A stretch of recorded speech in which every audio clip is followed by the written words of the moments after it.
following discussion is not necessarily the views of all involved. The goal is to start open and honest discussion in the Christian worldview. Like all things, weigh what you hear with what you know and join us in our pursuit for the truth. Enjoy the podcast. We haven't even talked about the rivers yet. Transition, more like Transjordan. Bring us to the rivers. The creation of women is very interesting and, much like women themselves, mysterious. McRib is back. Wow, that's super deep, dude. Is a haiku a Japanese chiasm? All right, I'd like to welcome everyone to an episode of Second Rate Saints podcast. This is the third episode in our creation series. I'm your producer, Caleb. To my left is... I'm Joel, and to my left is... I am Colton, and to my left... Joshua. And to my left is Caleb. Oh, full circle again. Yeah. Sadly, we are missing another founding member, Stuart, as per normal. One day, Stuart, you'll be here. He'll be a consistent member. Has he been on like one so far? Because he was on some of the ones that we're never going to release, except maybe behind a paywall when we're not embarrassed by them anymore. I don't think that'll happen. Yeah. It's not like we're going to get dumber and be fine with it. That's not what I meant. I Maybe. meant okay with where we started. I'm not okay with it. It's fine. Yeah, welcome to the podcast. This is, again, the third episode of our creation series. We're going to be going through Genesis 2, 4b to 2:24, the second creation account, but we're going to be cutting it off at just before, and the serpent was more crafty than all the beasts of the field. So we're going to save that for next week. That'll be fun. But this week we're just looking at just the cosmic creation in the second creation account. So just to recap that, the way we're approaching things that 1:1 to 2:4a is 1, 2:4b to 3:24-25 is another. And if you want to, please go back, listen to our first creation account. We go over them as two separate accounts. Why approach it that way? What are the benefits to approaching it that way? And what are some of the drawbacks to approaching it that way? So, yeah, I'd encourage you to listen to the previous and catch up to where we are now.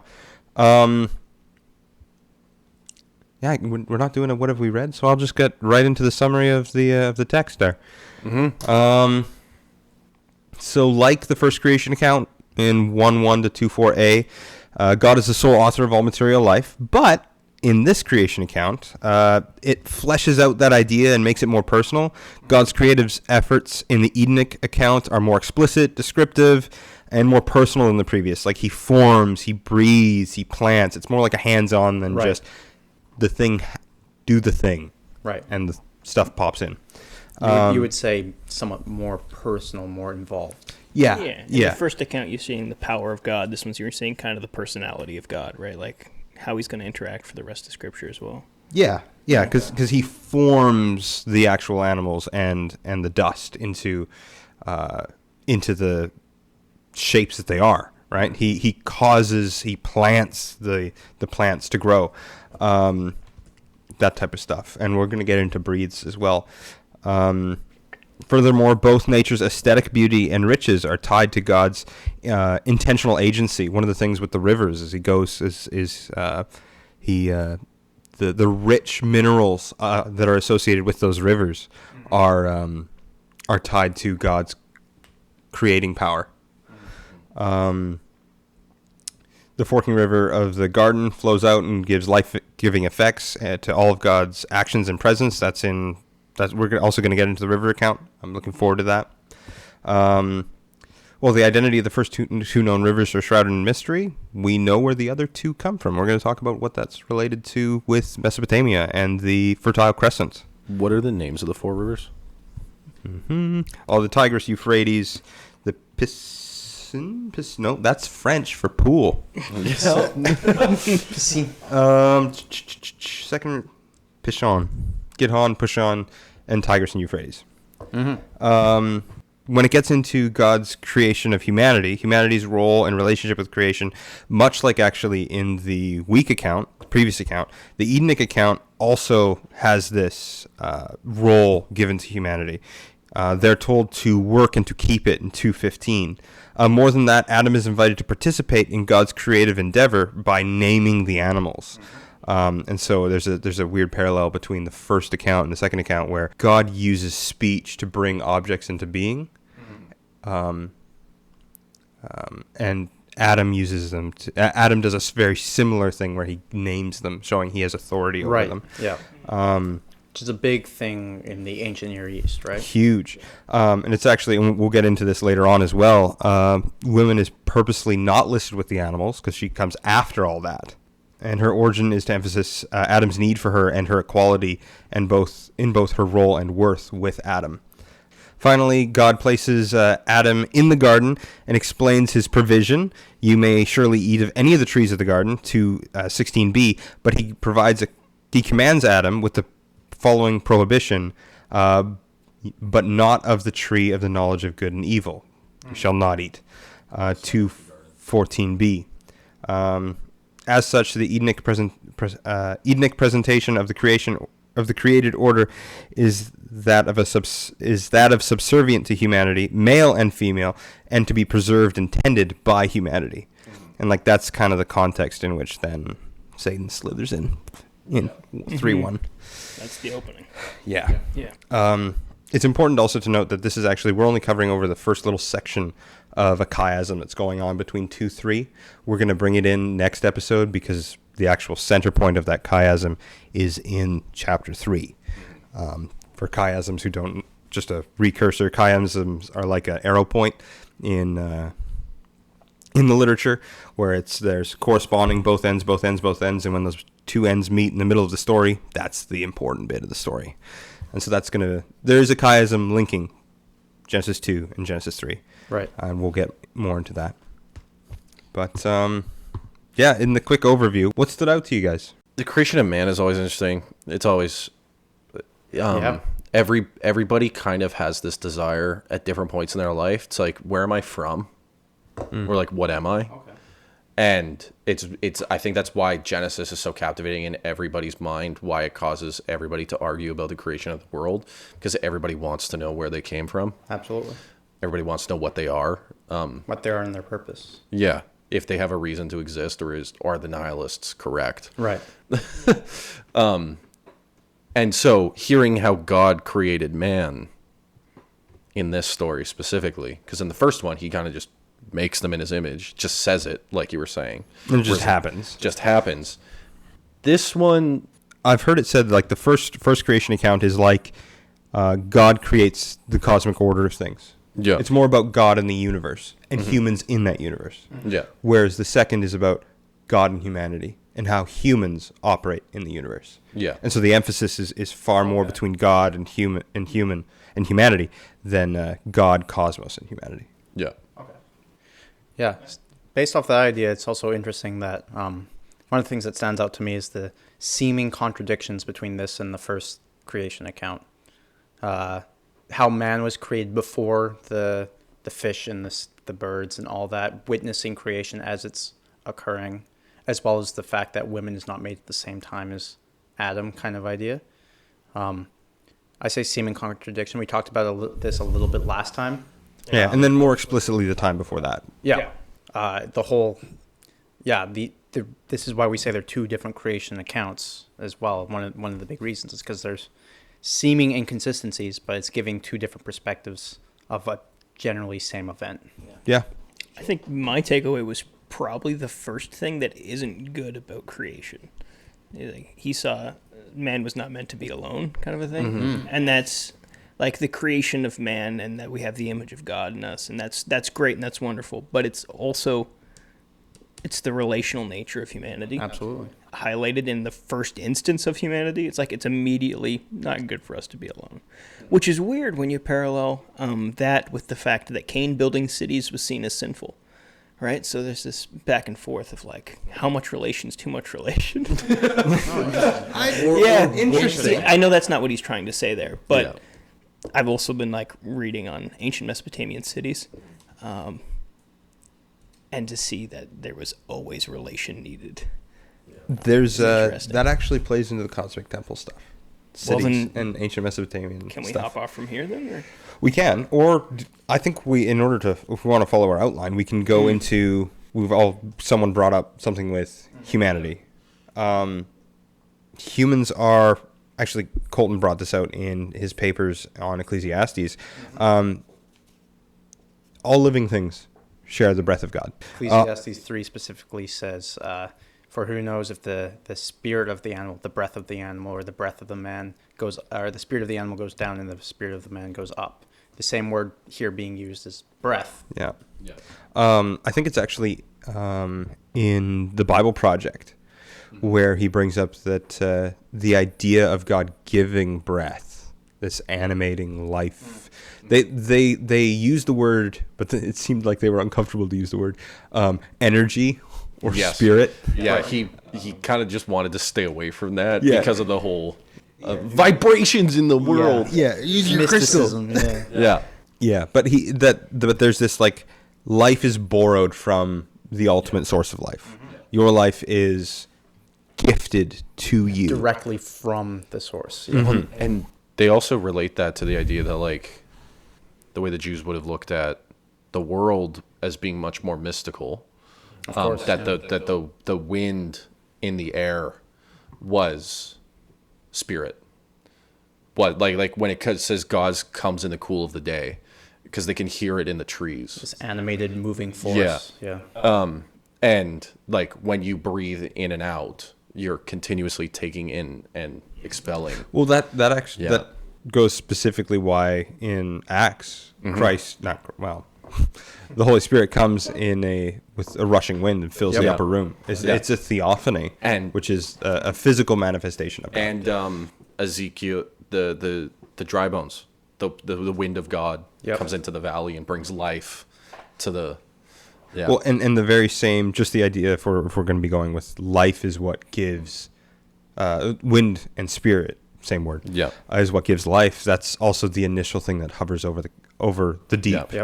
And so this theme is all throughout. In the Genesis 1 podcast, we read out the God made man in his image. Do we want to read out the God making man in Genesis 2? Yeah, sure. So 2, 7, and 8. Then the Lord God formed man from the dust of the ground and breathed into his nostrils the breath of life. And the man became a living creature. And then 8. And the Lord God planted a garden in Eden in the east and put the man and he put the man he had formed in it. It's interesting. I'm sorry. Every time I read that, all I can picture is when I'm in Wee College, which is a tiny little kids' church, and he breathed into his nostrils, and that's how we all read it. That's funny. Yeah, I like that. There's I'm reminded of that. Like John Eldridge books. Nope. You never. He made a really interesting allusion that the book is called Wild at Heart. It's a Christian men's book or whatever. It's young Josh read it.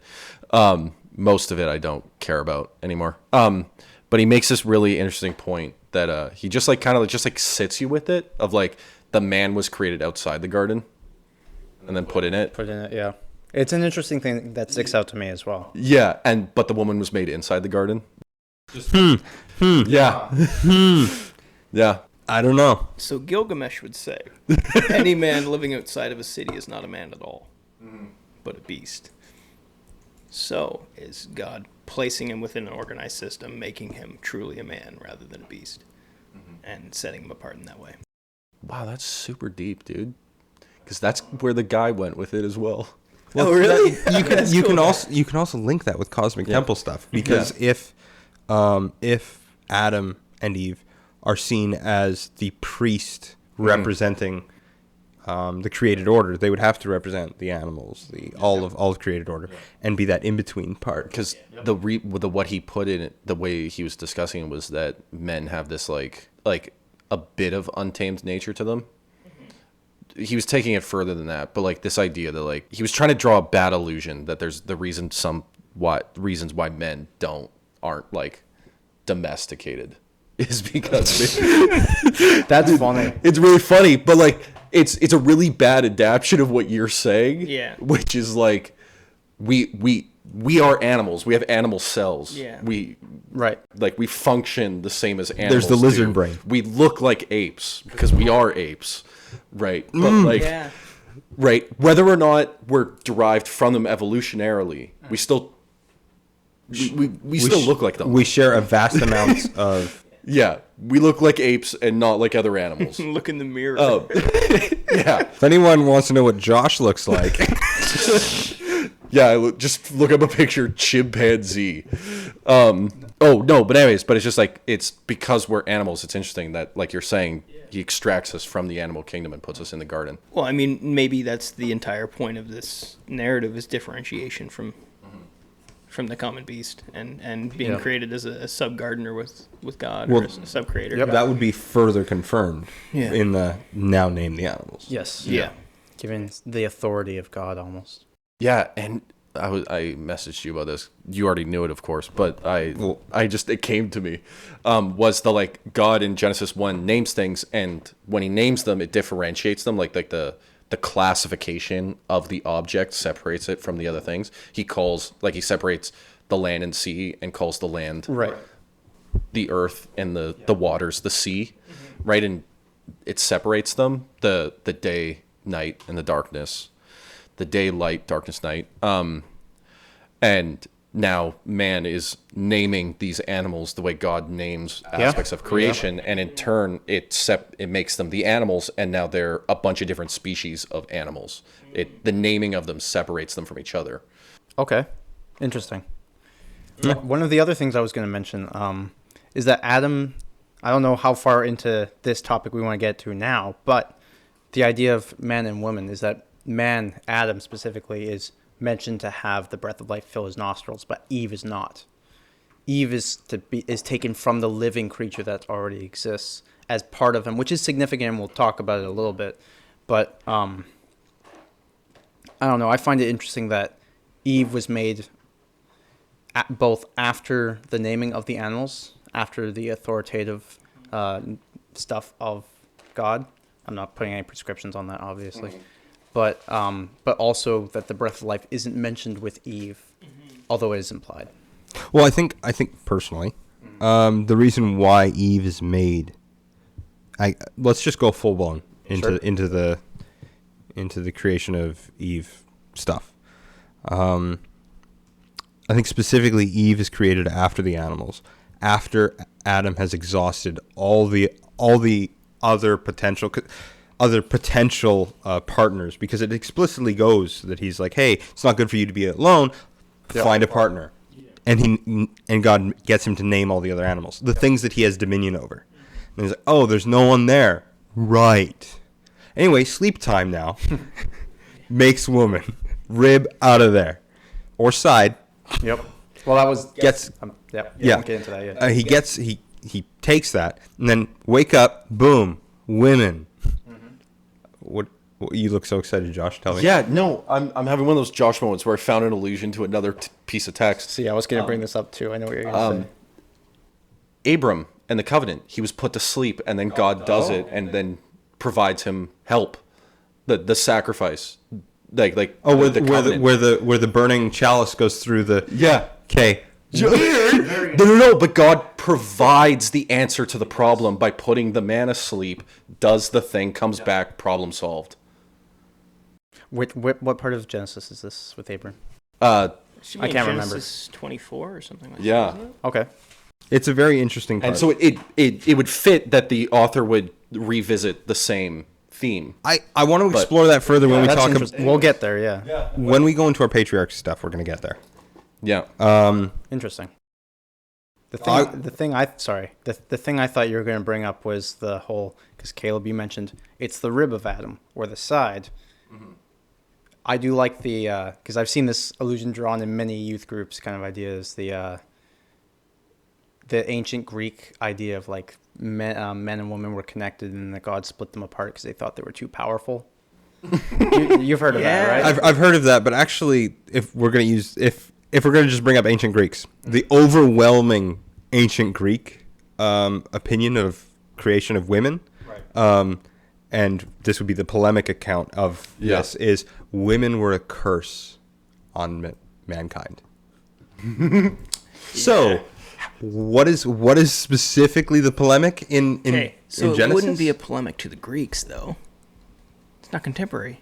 Sure. Okay, cool. Maybe. You're right. It's not a polemic. Yeah, You're right. What is the You're point right. that the But Greeks? it's an interesting illusion. Yeah. It's you're right. It's not a polemic. Huge Thank you. difference, though. But it is antithetical. Yeah. Yeah, it is completely contrary. They are anathema to each other. Yes. Or it's just they are not a curse. Yeah. It's actually A blessing. Eve. Yeah. Is Adam needs Eve. Doesn't that have something to do with Persephone?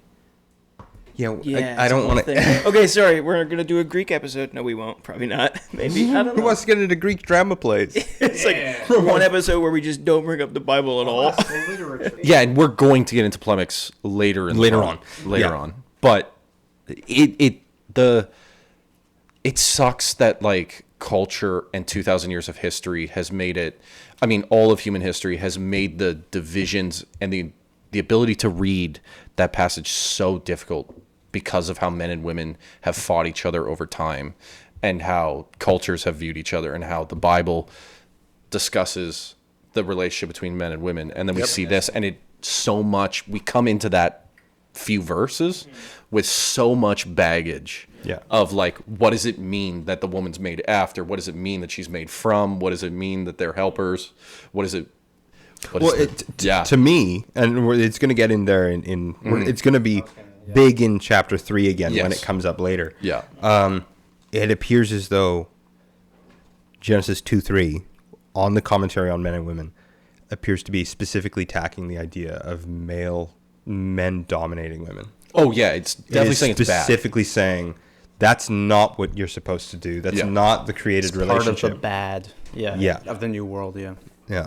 And like you said, it's the baggage of even the translators as they're, because there's a what is it, the term? She was made as a suitable helper. Yeah. Right. Where the more common translation now is a helper that can match him, or something like that. Like that, it's definitely more complimentary, and it's the same word used for the Spirit in Acts. Yeah. Okay. Yeah. In the Septuagint, it's and I'll provide you, and he gives the disciples like, I will send the helper. Is that it's the same word used for Eve. And and so that's one of those interesting. Yeah, that's one of the big like, oh no, like they're not. So you're saying women are better than us? You're saying that the conservative Septuagint translators were more liberal than the liberal of the English translators? Yeah, what I'm saying is that if you're consistent with your view, then you have to say that the Holy Spirit is less than if that word has to be translated that way, I guess. So they're everywhere all the time, and when they talk, I don't understand them. So that's funny. We'll edit it out. No, it's funny. Something I don't want to get too far into, because it's not really a rabbit hole. It is relevant to this thing, but it could become a rabbit hole. Is chapter 2, verse 23-24. I think is very interesting, and I want to see what you guys think about it. This is it. The man said, "This is now bone of my bones and flesh of my flesh. She shall be called woman, for she was taken out of man." Quick pause. The Hebrew words being Adam for man, and then Adamah for woman. A lot more relevance there than in English. Man and women actually have two different origins for their words, so it would be it's a bit confusing. Isha and Asha. You're right. Yeah, you're right. Adama would be ground. Ground. You're right. And Adam is like humanity, ground man. Yeah. Ground creature. Yeah. Chapter 25 says, "That is why a man leaves his father and mother and is united to his wife, and they become one flesh." Now, last episode I had a bit of a misconception about what the two become one. They cleave from their parents to become one flesh. I thought that had more to do with children. It doesn't. We were talking about functionality rather than material idea, and I don't want to get too far into that again, but that Moses seems to be saying that is why a man leaves his father and mother, as in like they were from the same thing. That is why they do come this. back together. What do you guys think about that? The author could be meaning that. Wow, such a... That it's not a brand new connection, but a restoration. Is that what you're talking Yeah. about? Yeah, partially, yeah. Well, I think it could be like what you're saying there. I think such a framework of them splitting apart and coming together, right, would facilitate them the expectation of a growing population, right? Like it just builds that framework of how this is how people maintain a proper, healthy helpmate relationship. Sure. With an expanding population. Okay, what about the idea, because I can't remember the word for it specifically, but it's the idea that an ancient story used to explain a process in real life. Like as kids we're taught like the giraffe has a long neck because an elephant pulled its neck and it stretched out. There's a technical term for this. I know. Yeah. I can't It's remember. not just myth. Yeah. Useful fiction? There we go. Useful fiction. That this seems to be that quote unquote useful fiction, or this idea that much like the Tower of Babel explaining languages, or even Noah explaining like the whole flood idea, that this is saying, it's almost saying this happened because of this, that because God separated them, this is why this happens. What do you think? Is that what the Bible is saying, or is that reading into it? I might be doing this to the text, but for a different reason. Okay. I think this is a reflection of how the separating of Adam, the taking of Eve out of Adam and making it two people instead of one, if it was one person and not just he took some of his stuff and made another person, Right. is the idea that from the New Testament, if humans reflect God in their nature because they're made in his image, humans are better as different individuals conversing to each other. The whole relationship aspect. The whole relationship aspect, the same way that the Trinity is three people interacting with each other. Yeah. And that as humans, it also allows us to understand God better when we understand the person with the other aspects, the feminine aspects of the divine.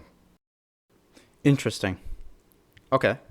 That this Yeah. is addressing that God is both man and women in terms of character? No, that males and females express different character traits of God, attributes of God, God's character. Interesting. Because And that by the having that relationship, they better reflect God than an individual. Right. But you're not less than being married in Paul's argument. It's just there's something else they're that you get. complementary. Yeah. See, now egalitarian marriage, we completely disagree with you there. Like people who believe in an egalitarian marriage rather than complementarian. I'm not going to get into Yeah. it. But how can you be so sure you're right? I'm not. Okay, fair enough. Fair enough. I'm not. That's just I like the idea. Okay. Yeah. If anything, the text would somewhat lean that way. I don't even know if I agree, but I think it's a plain reading of the text, or at least lean closer to that. I mean, I don't disagree. There is a clear theme throughout Genesis of men's relationship to women in terms of like not role necessarily, Well, but just Adam is depicted as not good being alone. Yeah. This is a bad thing. yeah. Yeah. And so I think that ties in, and I think to a certain extent bolsters the argument that you were saying there, Josh. But Yeah. I'm not even sure if I'm fully in. But Yeah. No, it's just an interesting thought that's been reoccurring. Not necessarily a doctrinal issue that I have, but like a as above, so below.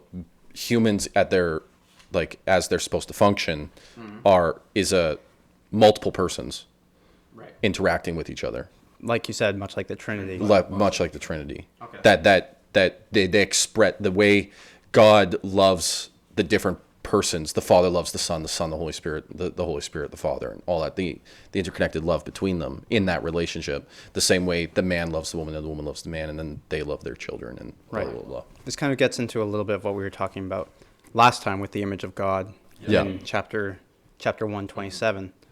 The man and woman, he created them in his image kind of idea. Is that the relation, like Joel said, that relationship is a big part of that specifically. Mm-hmm.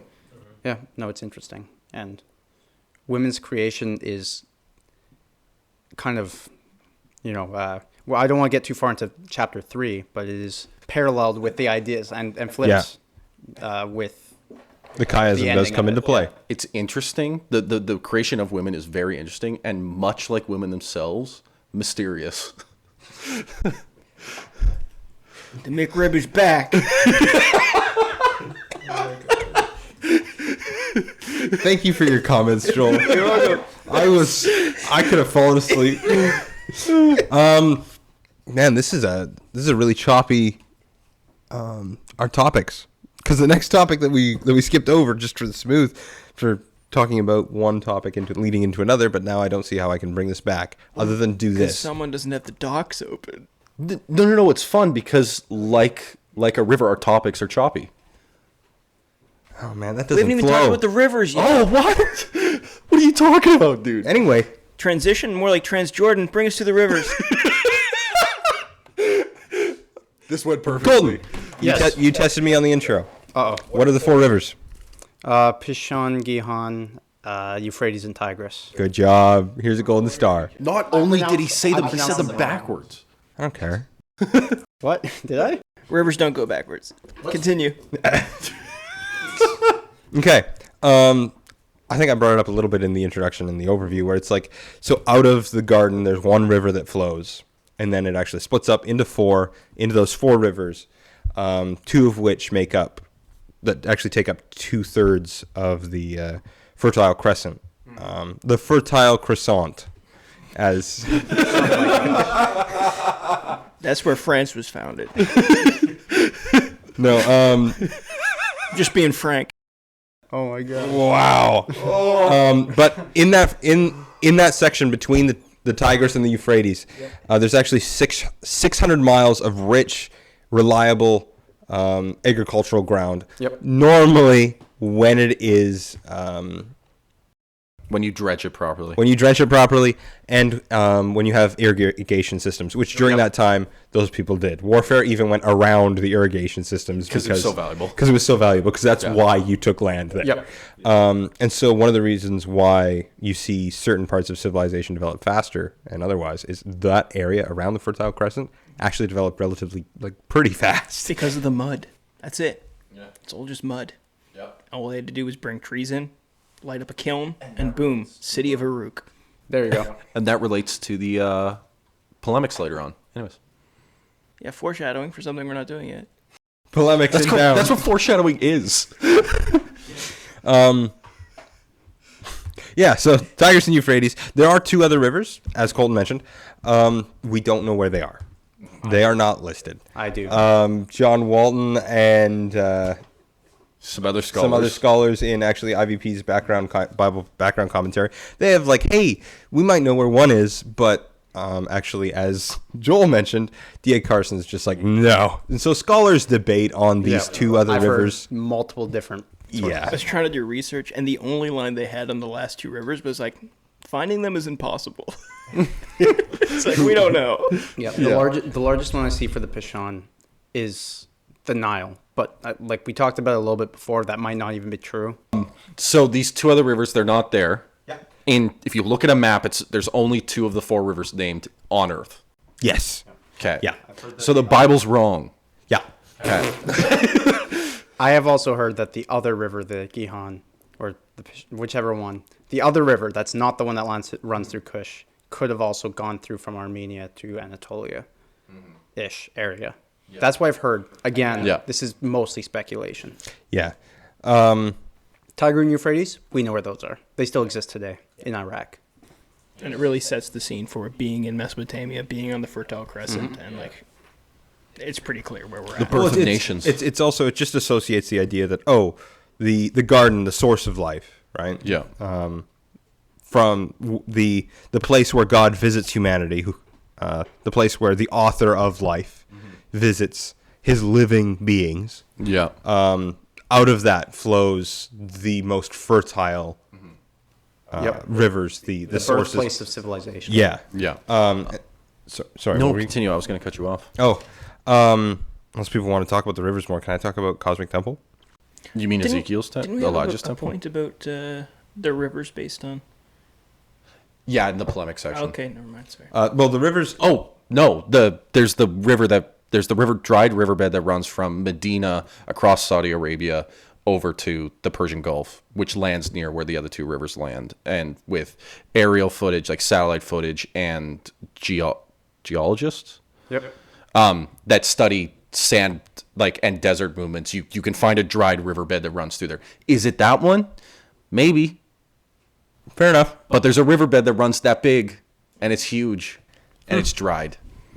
One of the interesting things with the rivers, particularly with the two that we don't know, there's gold and onyx that are mentioned. Yep. They flow into lands of gold and onyx, which actually tie into, at least the way my reading goes, with the Cosmic Temple.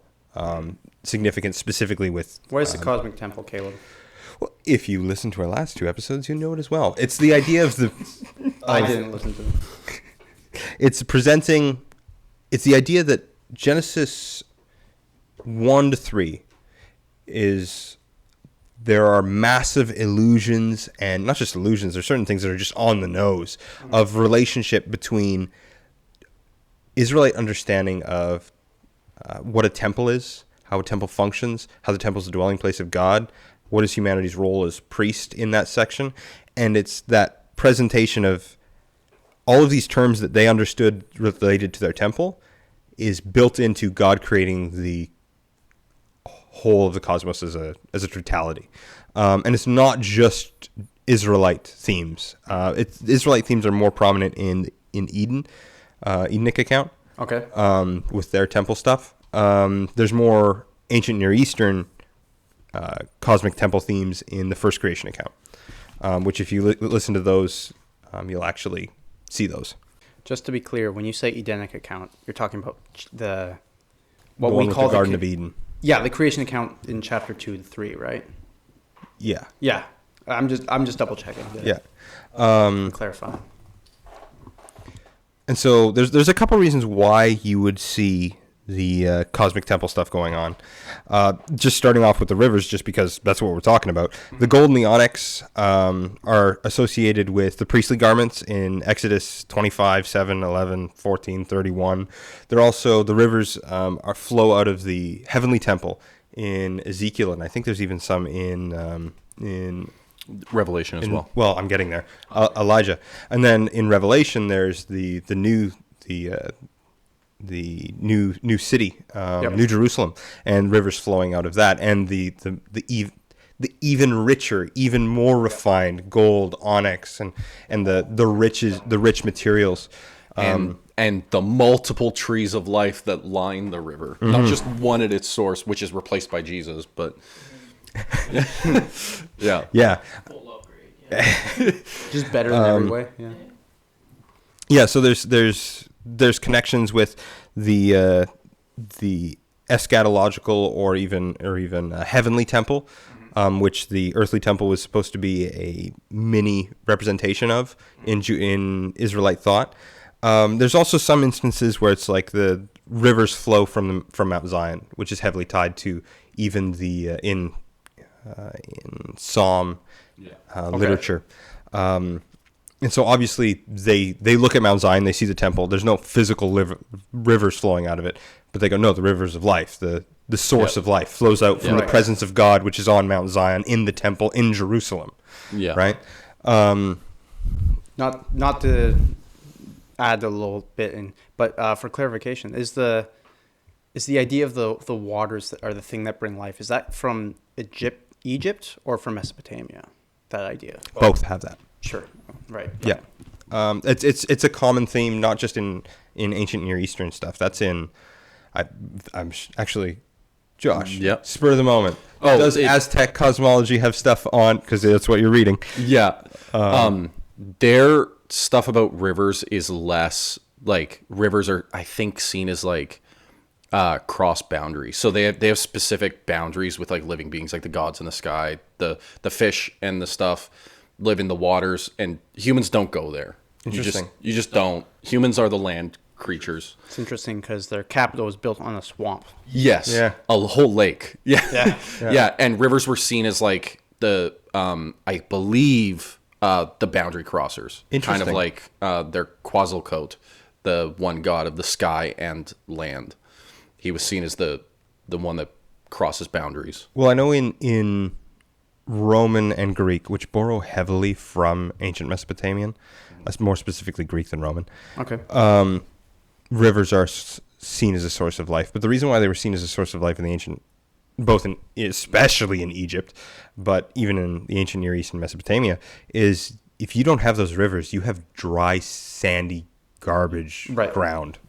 The desolation. equivalent in the Mesoamerican people would have been rain.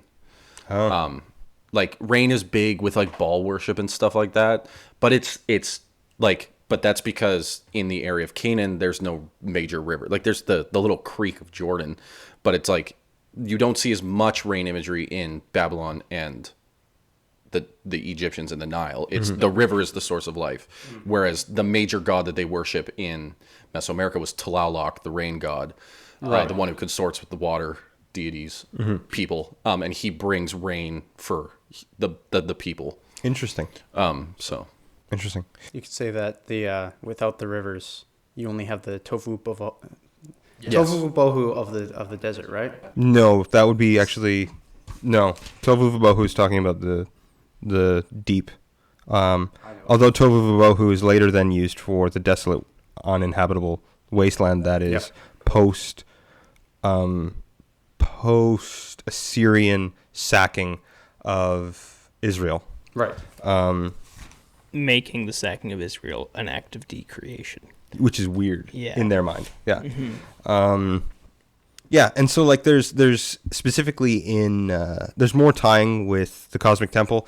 We brought this up before again, but Adam is depicted as a priest with his task. He's told to work and to keep the garden, specifically in Genesis 2:15. Those tasks are explicitly then used for priests in the temple. Those specific words. In Numbers 3, 8, 18, 1 Chronicles, and Ezekiel, Ezekiel 44 and Ezekiel 23 and 28, sorry. And specifically, Adam is actually depicted in Ezekiel 28 as adorned in priestly garb. So there's reading into the past of Israelite thought with Adam as a priest, legit, full blown. Okay. And you also have God's Spirit walking back and forth in the garden, Genesis 3:8, which again is next chapter, but we'll talk about less cosmic temple stuff there. Whereas God's Spirit walks to and fro on the tabernacle, which is in Leviticus and Deuteronomy and in Samuel and Ezekiel, actually. Yeah, there's more stuff to tie in with. There's a lot more smaller stuff to tie in, but those are just some light points about the cosmic temples, rivers, the role of Adam and Eve, and God's behavior in the created order. And so they would have thought at this point, like in the first chapter, they would have viewed creation itself as a sacred place where God meets with humanity, and humanity works out their purpose, which is to subdue the earth, to tend the garden, to work and to keep it. Yeah, and that's the context in which Adam and Eve live, humanity lives. And then chapter 3 is coming up, don't worry. Yep. It won't stay harmonious for forever. Yeah, that's just a light perusal of the cosmic temple stuff. So the temple is interesting. I wanted to bring this up the other two times, but it didn't feel right. I think it feels right now. We refer to the garden as the cosmic temple. Or that it has temple imagery. it's more that the entire creation is the cosmic temple, Yeah. and the garden itself in Eden Is the most holy. Is the Holy of Holies. Yeah. But what's interesting is we describe it that way, but we don't describe, considering the temple came after, the physical temple came after, that we don't describe the temple with garden imagery. We do. Okay. It has carvings of pomegranates and trees and all that kind of stuff. The lampstand is reminiscent of the tree of knowledge. Yeah. No, I know that, but I mean, it's interesting that we call the garden a temple and not the temple a garden. Like the directionality of the references. Yeah. That we use a later image to describe the first image. Yeah, well, I mean, the maybe perhaps contrary to certain people's comfortability with reading of the text, if the original authorship being Moses, if he's writing this down, these people are likely making the tabernacle as this is going down. Yeah. He will be penning the story as these people are making the tabernacle and seeing it put up. So if he's trying to portray creation in that similar parallel, it would be a more reading back into the creation account, because they're at the place where they make the tabernacle. They're setting up. They're immediate. Both is their first experience with it, and so hey, this is an image for you to understand the cosmos as a whole. Yeah. But yeah, no, that's a very interesting thing. I've toyed with how I would actually present that in my paper to my prof, and I'm not sure how yet. Yeah. Yeah. Yeah. No, I like that they're connected. It's a good image. Yeah. Interesting when you start bringing ideas of, not to, doing the cardinal sin of biblical theology and going, hey, look at Revelation. Look at this later part and read it back in. It's how Revelation uses very, very similar imagery to both the temple, to the creation of the holy city of Jerusalem, which is later, but and then also Eden. These cosmic temple idea that you're talking about. Yeah, it's interesting that Genesis 1. If you really want to get complicated with it, what does it mean for your body now to be the temple of God? It means that you're the place where God and man commune. Yes. I am the garden. Wait a second. It's that you are always in the Holy of Holies, the presence of God. Yeah. So don't sin. Don't sin because you're filled with pomegranates. Yes. What? Don't have an epiphany after something. No, that's like interesting. That. So, cherubim guard the most holy place. Yeah. And he's on the ark. Yeah. Yeah. No, but no, not that. Okay. No, but it's interesting. Is that where guardian angels come from? No. Like the concept or the myth of it? No. That was mostly a joke. But like the idea of like, the angels watch over and like rejoice when somebody is like converted. Yeah. When somebody finds God, God finds them and they find God. Well, to a certain degree, I guess it would be them entering into that Edenic relationship again. Yeah. Okay. Getting past the angel with the flaming sword of judgment. Yeah. Right. Which We're not there yet. Yeah, which we'll not get into. Yeah. But yeah, Josh and Joel. Polemics. Polemics. We went deep into polemics, deeper into polemics in the first chapter, in 1 to 2:4a.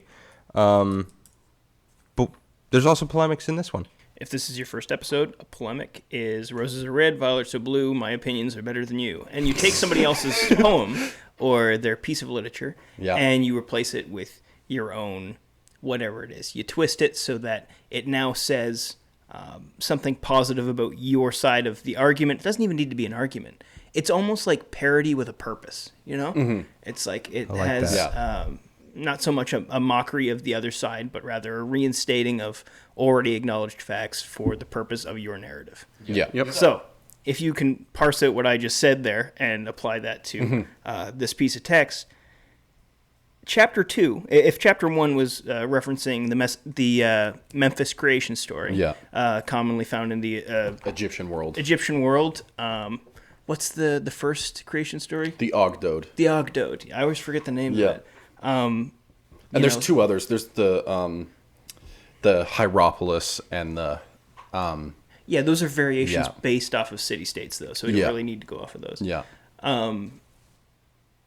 So if that's what was happening in the first chapter, the second is actually confronting a bit of the wider Sumerian Mesopotamian religions, specifically the Enuma Elish. And the Atrahasis epic. Yeah, for sure. But the majority is the Enuma Elish. Yeah. What about it is similar to the Enuma Elish? Josh. The opening. Yeah. We read that out the first episode, so I'm not going to read it out again. The first Genesis episode about how they open up the same way. The phraseology is the same. When on high, when there was no gods, when there was no rain, when there was no man, Tiamat and Apsu made this male and female sub-god gods underneath them. Yeah. And then Genesis 2:5 opens up. When there was no bush of the field, when no bush of the field was yet in the land, and no small plant in the field had yet sprung up, the Lord God had not caused it to rain upon the land. There was no man to work on the ground, and the mists were going up from the land, and was watering the whole face of the ground. Yeah, and then it jumps into, in a bit, God creates male, the Adam, and then later the woman, separating them in between, with the animals in between. But after that, you get the creation of man. In the Genesis story, you get God breathes life, his life, into the man, forms him out of the dust of the earth, and then breathes into his nostrils the breath of life. In the Enuma Elish, you get this giant cosmic war between the gods killing each other. The children of Tiamat and Apsu kill their father, and then the mother Tiamat wages a war, creates demons to oppose the gods, monsters and dragons and stuff like that. And the 800 gods can't compete with 15 monsters.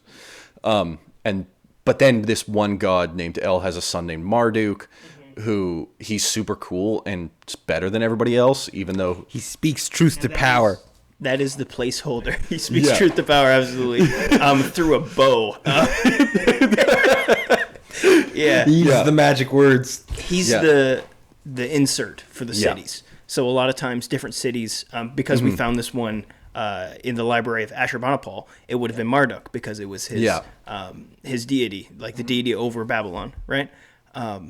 So a lot of times if you find variations, it's going to be because that city is just more loyal to a different god. So the hero's different in different stories. though the one that often gets quoted is the Marduk one. Yeah. It seems. Well, because he was the most successful. Like, the most people who believe he did it, did it. Yeah. Built the most temples, and and they won. And so he is like, yeah, cool, I'll fight your grandmother if you give me all your special weapons, your magical weapons that give you the powers, and then you make me the head god, and then worship me like them. And they're like, okay, just kill our mother, please. And so he goes out to war. They handle the monsters, and he takes on Tiamat by himself in his chariot, throws the net on her so that she can't fly away from one of the other gods. She's about to suck in the wind so that she can blow out the fire of the judgment and destruction that dragons do. And then he's like, nope. Blows into her mouth with the magic words. Yeah, with the level 5 cantrip, yeah. Yeah. And fills her body so that she can't breathe out the fire. And then he shoots his cool bow and annihilates her. And then cuts her in half, makes the earth out of one half, makes the sky out of the other half, and then with her blood mixes it with the mud or the clay in between the rivers and makes humans so that they can have a slave population to feed them and build a temple. Woo! Woo! Also, the reason they had to kill Tiamat was because they were partying too hard, and Tiamat wanted to kill them for it. Yeah, but it's so interesting. So she goes to her husband, Apsu, and she's like, hey, they're too loud. And he's like, okay, I've got a solution. Let's kill them. And she's like, they're our kids. Yeah. What are you doing? Yeah. El, the other god's like listening in to his parents talking about it. And Apsu's like, oh, no, you're right. That was a bad idea. Goes to sleep. And then while he's asleep, El, the major god, or Enki, depending on the story, goes and kills his dad in his sleep. because he's like, he's going to kill us. But he didn't hear that he said, no, I'm not going to kill them anymore so what you're saying is creation is a tragedy? So very interesting. How is this connected to Genesis 2? the breath of life is different. The creation of humans is, in the Genesis story, is this beautiful event where God breathes in his own life into them, the breath of life, and forms them, crafts them, designs them for his will, and then makes the garden for them, puts them in it to work it, and partakes with them and lives with them. The trees are for them. It's beautiful. In this story, there's no cosmic temple. Humans are not desired by the gods. They make them so that they don't have to do work. And they enslave them to make a temple for them, whereas God builds a temple for himself that they reside in. And Okay. food is the main is Yeah. for the gods. Yeah. And humans can like take a little bit, but it's made to go to the temple to feed the gods. Where in Genesis, it's the food is Yeah. food is for you. There's one thing that I tell you not to do, but everything else, eat everything. Yeah. It is interesting to hear the differences between them. I'm also interested. What are some of the similarities? Because we're saying it's a polemic. So, what's similar between the two? The similarities is the temple placement of like the temple is at the center of the world where the gods reside. Right. You've got the rivers as part of the story, where the battles are taking place. You've got the creation, the beginning, the phraseology of the story is written the same way. There's also a lot of people see similar phraseology between I can't remember now. There's two characters there's a male and a female character. Lamu and Lahamu. That could be. There's whatever their relationship. Yeah. Is there's similar phraseology between the relationship between Adam and Eve. Yeah. Yeah. And so there seems to be borrowed ideas. Yeah. Right. Less direct than chapter 1 in terms of similarities, but Yeah. still some. And the ones most that obvious draw. polemic is polytheism versus monotheism. Yeah. Yeah. Right? Polytheism versus monotheism. And no chaos kampf, the battle of chaos Yeah. to create the world. And that one was a creation came about because of a fratricide. The children killing their parents, whether they be gods or not.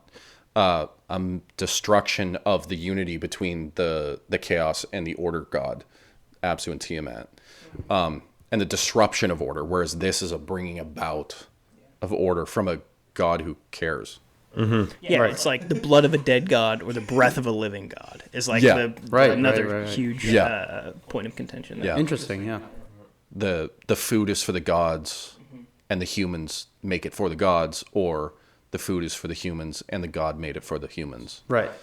And then Marduk establishes a temple at the very end, Yeah. right? Which isn't what happens Yeah. for Genesis. Well, it's that plays into a very common, excuse me, that plays into a very common ancient Near Eastern cosmology creation account, not just in the Anu Elish, but it also takes place in a bunch of other ones, and some Yeah. in Egypt, where gods create the universe, and then humans or the gods themselves build a temple. That's the capstone of creation. Yeah. And so that's one of the reasons why it's thought in Genesis 1, Yeah. why it's the end of a cosmic temple, is because God rests. Well, but there's no physical temple. Yeah. Where all other cosmologies in that time, there's some sort of physical temple. Okay. Well, right, because the physical temple is the created order itself for God. Yeah. So that point plays into just a larger, less like verbatim polemic, but a larger polemic with Genesis 1. Yeah. So here's something. The Babylonians would go on to create the Hanging Gardens of Babylon. Maybe. We don't know if they actually exist, but we're pretty sure they exist. Do you think that the Garden of Eden is a direct polemic of the Hanging Gardens of Babylon? Is our God created a garden for us? You had to create a garden for your gods. There's some of that. I've heard that the idea that there's gardens too are a kingly Yeah. thing, and they really were. Like even when the Persian emperor came into Greece, he actually brought plants with him all the way during just before the Battle of Thermopylae, actually, and he brought his plants with him Because he's spending water on plants instead of his men. Yeah, Well, we already mentioned it with Yeah. the Fertile Crescent is like Yeah. one of the distinctive parts of society is the irrigation system. Yeah. Is Yeah. the fact you can sustain yourself and Yeah. your people with water. But it was hard work. but Yeah. but he brings plants with him. He has gardens in his villas and in his palaces because that's a kingly thing. Yeah, it's a sign of opulence. This idea that you see it through literally even to today. With the medieval times, you see these nobles and kings who have these lush silks that are too expensive for normal people, and then perfect clear white skin because the normal peasants work in the field and get tanned and wrinkly skin. The ancient Near East, you have the harem kind of ideas that men sometimes have to fight over different women because there's not as many. Or whatever, they have to fight for whatever. But the king, look at his harem of women. He has all of these. Look how much splendor he has. I've heard that a garden is a similar idea to that. That look at how much water how much control over nature even I have. Yeah. And so I've heard a lot of people go with the Hanging Gardens of Babylon, which isn't that tightly tied to which Babylonian king is that tightly tied to? Nebuchadnezzar. I don't think it's Nebuchadnezzar. No. It might be the first Nebuchadnezzr because we run into the third, I believe. Yeah. I know it's tied to. I forget which one is supposedly like either the restorer or rebuilder. If my Well, they had memory to is right. restore it, right? Because it's the old Babylonian. But it's that I've heard it said that there's that's one of the main points for Adam already having this, at least starting to have this the first point in a typology of kingship. Obviously the dominion over all of creation, that's like the most clear As the regents of God. Again, from chapter 1 and chapter 2, there's this idea. Well, and that's another polemic, is the man is placed as rulers over creation, whereas in the Enuma Elish, they're placed as slaves to the gods. Yeah. Or their kingship comes from their priestly nature. Yeah. That they weren't set in place, but they were descended from the god. Yeah. Okay. Yeah. Yeah. There's also a reference in the Sumerian texts to a tree that brings life rejuvenates life, and its roots descend into subterranean rivers of life. Okay. Referencing to the creation of the tree of life in the middle of the garden, where the river of life flows from. But in that one, it's not just restorative; it is the source of. And then, there's probably more, but There's honestly, because Genesis 2:4b to 3:25 is a chiasm. Yeah. It feels a little weird just because Yeah. it feels like we start to go and then we stop. Yeah. Start to go and then we stop. Yeah. Start to go and then we stop. And so do you guys have more that you guys want to say? Oh, I have one more thing about polemics. Sure. You mentioned that the different cities put a different god at the center, as the hero of the Enuma Elish. What's interesting about that is they're polemicizing each other. Oh, absolutely. Yeah. That would be. So it's like this isn't just like a thing that God does. The religions did this to each other in the areas around them. They had similar stories, but details were swapped out to influence the narrative of their culture in their city. No, it wasn't Marduk. It was Sin. It was Nana. It was Enki. It was our God. Your God was sitting on the sidelines. Right. We've got the better God. Yeah. Yeah. And then this one does it, but it does it to everybody. It's not just like the ones around it. It does it to everybody. So, you were going to say something. Yeah. I think the last thing I wanted to say on this idea is that we've been talking about how Genesis 2-ish, the beginning-ish of 2 to the end of 3, is a chiasm, but we're also saying it's polemic as well. or at least parts of it. Well, chiasm is a reference to its structure. Polemic would be in its genre, yeah. But both of them are poetic structures, to an extent. Not structure. Well, polemic would be structure. Content. Polemic would be political. But it would also define its structure a little bit too. By structure, what do you mean? Because I'm thinking of like actual word placement and like organization from thought to thought when you say structure. Well, that's partially what I mean. Is the idea that you're taking these ideas, this preordained or pre-written, if text or oral tradition or whatever from another culture, and then using that structure or idea and contrasting it with this new one, this new idea of Genesis, contrasting the Enuma Elish, for example, that kind of thing. And so it takes, by structural elements, I mean like it's taking parts of that and then using similar language Sure. to continue that idea in a similar way, but with differences. Yeah. Well, you can't relegate a polemic to a structure, because what if the structure is part of the polemic, right? Like the fact, Like in the first creation account, the days system is off of Egyptian stuff. Sure. But even the fact that he rests before anyone's built him a temple. Yeah. It's like a super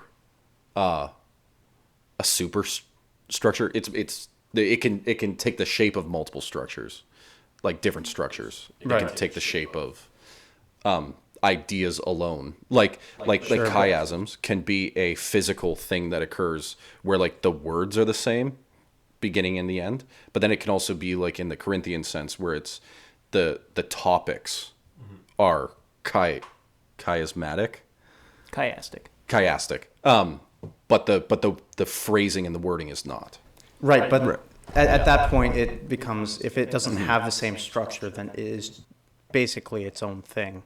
Like, it could possibly be alluding to a different text, but then many of that would be, I don't want to say it would be reading into it, is that there are thematic structures between both of them that are either contrasted or compared. Sure. While also being a chiasm is more of a physical structure than a thematic structure, although the theme is important for a chiasm. Okay. But do you guys think that the fact that both of these plus other poetic devices and other literary devices are used so heavily within these things either show that it's weak structurally or that it's a work of genius that it's woven all together? Oh, it's a work of genius. I mean, that's the obvious answer, but like this idea that, because how many people in school, middle school, high school, college, any of that, had to write for an English class or whatever, and had a hard time comparing poetry with their I want to say text, but their assignment or whatever. Yeah. So it's hard to harmonize all these different ideas, thoughts, structures, themes together. Like when they're saying, like in high school, when they're like, hey, write a haiku, and you're sitting there for 40 minutes trying to come up with 5 syllables. Now imagine trying to mix 5 haikus together and make it coherent. Yeah. And it has to rhyme and then also write it as a stanza. Yeah. And it has to say something political and religious. Well, yeah. That's how are you supposed to do that? And it has to be so deep that it affects every culture in the greatest haiku literal limerick stanza is the Bible. Yeah. Okay, I'm going to bring this up. Is a haiku a Japanese chiasm because it has the structure of small, big, small? No. Anyway, I'm going to bring this up just because it's happened several times, and I've said my own piece right after, and then it's gone unsaid. You say explicitly Moses. Yeah, I've been avoiding talking about it. Yeah. Yeah, I noticed, and I say author. That was the prayer. No, he brought it up several times in the podcast too. Oh, okay. Yeah, just how like Solomon's the author of Ecclesiastes, right? Not at all. When we cover Ecclesiastes, that'll be fun. I can't wait. It's gonna be good. Because I disagree, not because. Nope, I'm not gonna get into it. We'll get into Ecclesiastes. Why do you say? One, I haven't done as much research into this in terms of authorship of That Genesis. would be the reason, yeah. I'm so sorry. That came up way ruder. We'll clip that. I'm so sorry. No, totally fine. I don't care. I'm gonna cry after, but it's okay. No, I'm gonna laugh. The traditional view, obviously, is that Moses wrote it. I've heard a lot of the documentary theory hypothesis, which has more to do with later books than Genesis, does it? No, it's super involved in Genesis as well. Yeah. Yeah, is that I have done a very light looking into it when I had to write some papers in school, and a lot of the arguments are more thematic differences, Word choice word stuff. choice, Yeah. stuff like that I don't see. You could find all 5 sources in the first 11 chapters, which is pretty wild. Yeah, it's the thing. The thing is the documentary hypothesis isn't the only hypothesis to explain away, not explain away, that would explain the editing. Excuse me, during the first 5 books of the Bible. I'm very hesitant, very, very hesitant to say there was editorializing in the first 5 books. Although there could be. I don't know. Again, documentary hypothesis, very interesting. We'll have it. Well, there's other options other than the documentary I know, hypothesis. it's just the most popular. Moses predicted his own death. Yeah, and the most righteous man above all. And at that time, they called it that. Yeah. But not anymore, meaning that they called it that point when it was written, when the events were happening, but it's written way later. That was incoherent, Caleb. Or he died writing it. Yeah, I think even most people agree that the end of, especially Deuteronomy, was not written by Moses because it talks about what happened after he died. But It's written by King Josiah. Anyways, let's go. That's okay. Hold on. No, we're not getting into it. So we talked about Genesis. We finished Genesis 2. We're now jumping into the second half of what is one story. Yes. Genesis 3. Yeah. Next podcast. Next podcast. yep, the fall. The fall. The fall. Fall of man. Awesome title. Bad event in history. Do you want to take us away then? Sure. Yeah. Just join us next week for the final episode in our creation stanza. Unless we actually need to go over. It's not a stanza. Unless we need to go over total depravity. We're going to talk about see if we're going to do total depravity after the fall. We'll see.